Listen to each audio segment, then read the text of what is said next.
আসসালামু আলাইকুম ওয়া রাহমাতুল্লাহি ওয়া বারাকাতুহু। নেত্রকোনা থেকে বলছি আমি রাজাউল করিম। অনেক বৃষ্টিপাত হচ্ছে, আসলে বর্ষা চলে এসেছে। আমাদের বাড়ি ঘর ধরে পানি হাবুডুবু করতেছে, পানি চলছে। এটা আল্লাহর রহমতের একটা বৃষ্টি। আল্লাহর কি অশেষ রহমত। দেখুন ভাই, কত সুন্দর পানি ভাই, দেখুন কত মিষ্টি পানি ভাই, বৃষ্টির পানি, কত সুন্দর পানি ভাই। এটা আমার প্রিয় একটি পেয়ারা গাছ। এই পেয়ারা গাছটি আমি খুব যত্ন করি আমার বাড়ির সামনেই। ওইটা হচ্ছে আমার বাড়ি। যাই হোক, এটা আমার বাড়ির উঠোন।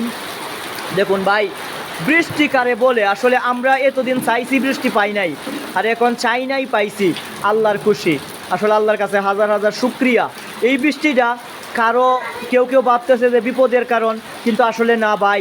আল্লাহ মানুষের কল্যাণের জন্য কাজ করে সব সময়। আল্লাহ সব সময় মানুষের কল্যাণের কাজ করে, তাই এটা হচ্ছে মানুষের কল্যাণ। যাই হোক, আমাদের জন্য দোয়া করবেন। এই বৃষ্টির পানিতে মানুষের অনেক উপকার হবে। আর যেদিন সূর্য দেয়, এদিন সূর্যের দ্বারা তো অনেক উপকার হয়।